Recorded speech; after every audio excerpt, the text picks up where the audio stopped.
My mother couldn't speak, and my stepfather was using every second of it. I walked into that hospital room, and the first thing I saw wasn't my mother's face. It was a document. Thick. Formal. Already open to the signature page. Gerald was standing over her bed, pen in hand, voice low and calm, like he was asking her to sign a birthday card. She had just come out of a 6-hour surgery. Her eyes were barely open. "Sign it now or lose everything," he said. My mother, Diana, the woman who built a company from a rented room with second-hand furniture and 0 investors, couldn't make a single sound. Vocal cords swelling from the intubation. The doctors had warned us it might last hours. Gerald knew that. He was there when they told us. "I'm Maya. I'm 29. I'm a paralegal." And the moment I saw that document, something cold settled in my chest, because I recognized the cover page formatting immediately. That wasn't a routine form. That was a share transfer. My mother's company shares. All $3 million of them. I didn't scream. I didn't grab the pen from his hand. I looked at Gerald, and I said, "Understood." He smiled. That was his first mistake. Before we continue with this video, please like, subscribe, and turn on the notification bell for updates. I walked into that room like I had no opinion about any of it. That was the second mistake Gerald made, assuming that because I was quiet, I was powerless. He introduced me to his attorney like I was a stranger at a networking event. "This is Maya, Diana's daughter." Not stepdaughter. Not family. Just Diana's daughter. The attorney nodded without making eye contact. That told me everything about how this meeting had been framed before I arrived. I asked, pleasantly, what my mother was signing. Gerald said it was a routine asset transfer. Rebalancing her portfolio. Nothing dramatic. He actually used those words. I looked at the document. Page 1 listed the trust name. Page 2 listed Gerald as primary controller.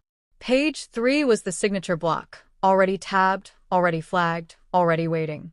This wasn't paperwork he'd thrown together in a panic after her surgery.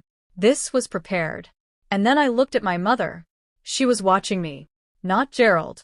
Me. Her lips moved. No sound came out, but I knew what she was trying to say.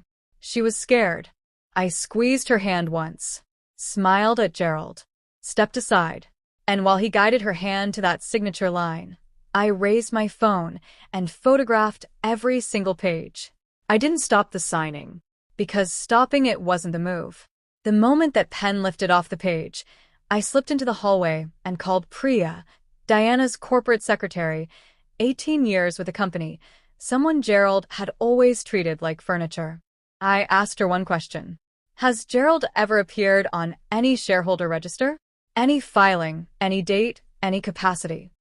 She didn't even pause. Never. I made a second call. My firm's senior attorney, Richard. I described what I'd just witnessed, the document structure, the trust formation, the circumstances of the signing. He was quiet for exactly 4 seconds. Then he said, "A transfer executed under sedation, without independent counsel for the signatory, is voidable. If you can show intent, it's criminal." But here's where my stomach dropped. I had a photograph. I had a phone call. What I didn't have was a witness inside that room. No recording. No independent observer. Just a document Gerald would claim Diana signed willingly. And then my own phone buzzed. An old notification, a text thread I hadn't opened in weeks. It was from my mother. Sent 5 weeks ago. "Something feels wrong. Gerald's been asking about the shares." I had never replied. Gerald was still in that room, shaking his attorney's hand, when I walked back in and asked, very politely, for a copy of the document. He handed it over without blinking. He still thought he'd won. That night, I sat in the hospital cafeteria with a cold cup of coffee, the document, and my laptop. I pulled 18 years of Diana's company filings from the state business registry. Articles of incorporation, amendment records, shareholder agreements. All public. All accessible.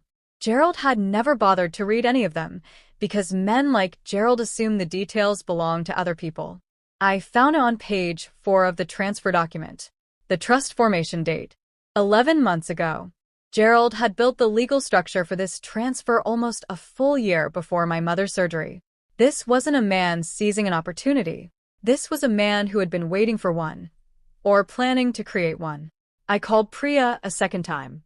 I asked for the original shareholder agreement from Diana's founding documents. She emailed it in 4 minutes. I opened it. Page 2. Section 2.4. Non-transfer provision. Any movement of founding shares requires unanimous board approval prior to execution. Gerald was not on the board. Had never been on the board. Had never been within a signature's distance of any board decision. The document he'd had my mother sign wasn't just voidable. It was void. Completely. From the moment he drafted it. I stared at that clause for a long time. Then I opened a new document and started typing. 2 days later, Gerald received a letter and froze. The letter was 5 pages long, and every single word was intentional. It was a formal legal notice, co-signed by Maya, Priya, and 2 board members, declaring the transfer document void under Section 2.4 of Diana's original shareholder agreement. Gerald's attorney had never checked the founding documents. He had built an airtight case on a foundation that didn't exist. But that was only page 1. Pages 2 through 5 detailed the fraud referral filed with the State Attorney General's office, citing the trust's formation date as evidence of premeditated financial coercion. Gerald hadn't just tried to steal. He had planned it for almost a year, documented his own timeline, and handed us the proof himself. His attorney dropped him within 72 hours. The fraud referral triggered a full civil investigation. Quietly, then loudly, Gerald's name appeared in a financial misconduct database used by state regulators. The signing attorney was named as a cooperating witness in exchange for reduced liability. Gerald's access to Diana's healthcare proxy, a document he'd updated 6 months earlier without her understanding, was revoked by court order. He moved out before Diana was discharged. When my mother's voice came back, fully 3 days after surgery, she asked me how I'd known what to do. I told her I didn't. I just didn't move until I understood what I was looking at. She held my hand and didn't let go for a long time. 2 months later, Diana signed a new will. Independent counsel present. Notary present. Me present. Her shares, confirmed, protected, and documented, stayed exactly where she always intended them to be. That night, I finally opened that old text thread and typed back. "I'm here now. I've got you." She replied with one word. Finally. And for the first time in weeks, I laughed.